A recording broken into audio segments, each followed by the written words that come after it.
Sir, প্রথমেই আপনার কাছে জানতে চাইবো উচ্চ রক্তচাপ আসলে কি এবং কেন একজন মানুষের রক্তচাপ পরিমাপ করা প্রয়োজন? ধন্যবাদ আপনাকে। এটা আসলে রিয়েলি একটা ইম্পর্টেন্ট কোশ্চেন। এই জন্য প্রথম হচ্ছে রক্তচাপ কী জিনিস, উচ্চ রক্তচাপ কী জিনিস।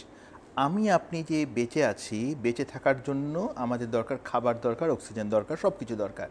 ব্লাড হার্ট পাম্প করে, পাম্পের মাধ্যমে একটা নির্দিষ্ট প্রেশারের মাধ্যমে সে বডির সমস্ত অর্গানের মধ্যে এই ব্লাডটাকে ডিস্ট্রিবিউট করে দেয়।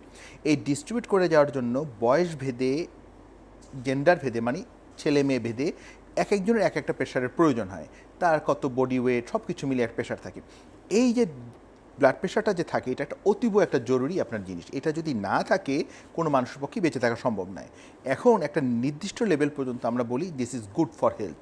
তো এইটা হচ্ছে বিভিন্ন গাইডলাইন বিভিন্ন রকম বলে, কেউ বলে 140-90, এটা হচ্ছে আমরা এখন পর্যন্ত ধরে নিই। এটা হচ্ছে শাশ্বত, সবার কাছে 140-90 পর্যন্ত ধরে নিই। কিন্তু আমি যদি দেখি আমেরিকান হাইপারটেনশন অ্যাসোসিয়েশন, তারা কিন্তু 120-80 নর্মাল বলে ফেলছে। তো কোনটাকে আমি নর্মাল দেবো, দ্যাটস ডিফারেন্ট ইস্যু। যখন নর্মালের থেকে যখন বেশি হয়ে যাচ্ছে, তখনই আমি তাকে বলবো উচ্চ রক্তচাপ। এখন প্রতিটা জিনিসেরই কিন্তু একটা নির্দিষ্ট দরকার থাকে। আমাদের বডি যে তৈরি করা হয়েছে এমনভাবে যে এই লেভেল পর্যন্ত থাকলে সে ভালো থাকবে। এই উচ্চ রক্তচাপটা যখন আপনার থেকে যায়, হয়ে যায় যখন, তখন আমরা বলি টার্গেট অর্গান থাকে কতগুলো। টার্গেট অর্গান যেমন কি, ব্রেইন একটা টার্গেট অর্গান, হার্ট একটা target organ, kidney target organ, আমার চোখ টার্গেট অর্গান। তা এই অর্গানগুলোর মধ্যে বিভিন্ন রকম কমপ্লিকেশন ডেভেলপ করে। তো আমি যদি ব্লাড প্রেশারকে কন্ট্রোল রাখতে না পারি, তাহলে এই টার্গেট অর্গানগুলোকে ড্যামেজ হয়ে যায় আসলে। তো ড্যামেজ হয়ে গেলে যদি ব্রেন হয়, আমরা স্ট্রোক হতে পারে, এখানে রক্তক্ষরণ হতে পারে, রক্ত জমাট বেঁধে যেতে পারে।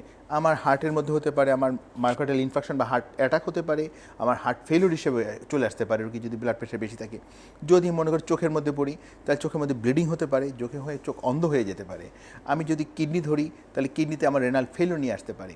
তাহলে শুধু তাই নয়, ব্লাড প্রেশার যখন অনেক দিন যখন লং লাস্টিং থাকে, কিছু বডিতে আরও কিছু চেঞ্জ আসে, যে জন্য পেরিফেরাল ব্লাড ভেসেল সাপ্লাই কমে যায়, বিভিন্ন রকম উপসর্গগুলো দেখা যায়।